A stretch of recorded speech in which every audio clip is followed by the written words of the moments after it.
Guys, nakakamiss ang pagod food guys. Grabe. Tara na. Punta ulit tayo ng pagod food guys. Napakasarap maligo dun. At napakalinis din ang tubig guys.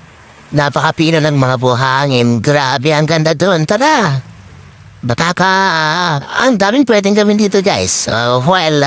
Na-enjoy natin yung beach dito. Of course, maliligo ka dyan, mag-stroll ka dyan, maglakad-lakad ka lang dyan. Guys, o kaya umupo ka dun sa gilid ng dito sa buhanginan, di ba? At may kasama kang kape. Okay na yun guys, di ba?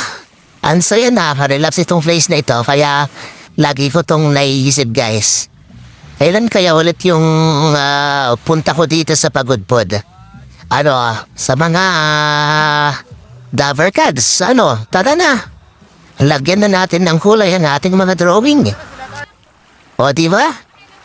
Tara! While dito ay nakaka-stroll ka, marami bang pwedeng ibang gawin. Pwedeng pumunta ng waterfalls, kasi may malapit na waterfalls dito guys.